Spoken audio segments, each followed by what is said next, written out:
Hello, everyone. Matthew here with another market update. Today, we're talking about sexy things, inflation. We're talking about mortgage interest rates. And if you're thinking about buying a home in 2023, how these things impact your strategy and your decision to buy. Let's dive right into the markets. Today, we had CPI, Consumer Price Index, come in. Inflation came in, the headline number at 6.0% year over year. Now, we're making good progress. If you remember, back in June of 2022 here, we were up at 9%. So it's about a third. We've come down, but look at this. We've kind of been stagnant here. So let's dive into the numbers and really look at what's been happening. Month over month, we had an increase, 0.4%.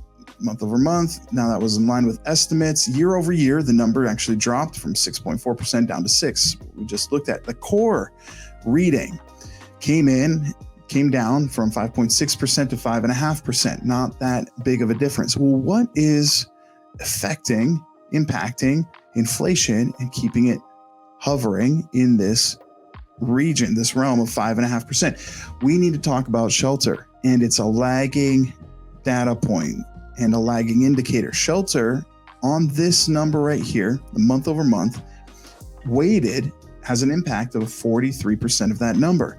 And what did it come in at? It came in at 8.1% year over year. That's a monster number.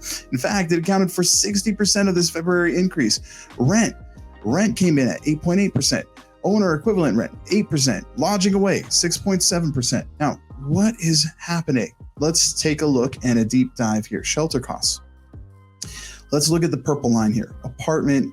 This is a rents, real-time rents. So here you can see back in 2021, we had this massive increase in rents that has since come down all the way to 3%. This is real-time rents. What we're looking at here for CPI, this 8.1% number, you can see it's been lagging. And the reason for that is if you're signing a lease, right, a year-long lease, we're just seeing the impact of all these increases here reflected in the CPI report. And if you sign a lease ahead of time, it could be 12, 14, maybe even 16 months before that's reflected. Now look at the difference here. If we were, look, today, real-time rents year over year, 3%, but CPI is reflecting 8.1%. The difference there, 5.1%. And it's weighted 43% of the overall, that'd be 2.2% of this. So long story short, thank you MBS Highway, by the way, for allowing me to use these slides. If shelter were caught up, if the CPI report reflected what's happening in real time, today, core CPI, core inflation, would be at 3.3% instead of that 5.5%. So this is something that a lot of people aren't aware of. If you're hearing a lot of fear mongering in the media, it's because they're not understanding what impact shelter has on overall inflation and how much that data point is lagging. So let's take a look at some of the other numbers here in the report. Airline fares, okay, not a huge impact, but look at how much they're up, 26.5% year over year. Used cars and trucks, this was a surprise, down 13.6%. A lot of people actually expected this to be positive because 2 years ago, there was no new car inventory to purchase, which would now be the supply for the used car market. So this is something to watch out for. This may actually change over the course of the year. That may be a lagging where it becomes positive and has an impact on inflation later this year. Vehicle insurance up 14.5%. Apparel up 3.3%. Okay, so what are we looking for? When can we expect inflation to start coming down? Well, the way we get this number, 5.5% year over year, is that we add the previous 12 months together. And that's how we get that number. What was each month's either positive or negative? So you can see here we are, March 14th, February.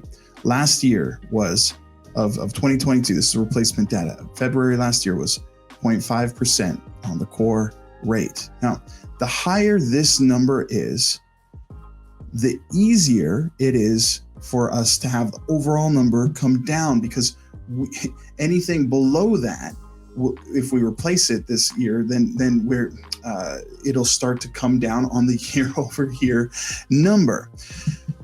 Why do I bring this up? Look at next month. Here we are. So next month, April 12th, we're going to get March's CPI report. And look at how low this number is. If it's at 0.3% or higher, we're going to see this core number remain at 5.5%, possibly go up. It's harder for this number to come down because we're replacing such a low month over month number from last year. So what is the date to circle on your calendars? May 10th. May 10th, we're going to get the CPI report for April. And April, you can see we're jumping back up to 0.5%, May 0.6%, June 0.6%. So that point, higher numbers being replaced, more likely that we start to see overall core inflation start to come down. That's in May. So what does that mean for you? If you're thinking about buying a house, if you're thinking about mortgage interest rates, long term, as inflation comes down, mortgage interest rates generally speaking, will come down as well. I'm here as a resource for you if you'd like to get pre-approved. If you have questions about interest rates, what you qualify for, what your strategy is, what is the best solution for you, how to meet your goals, I'm here as a resource for you. Please feel free to reach out. Thank you for watching. I will see you in the next update.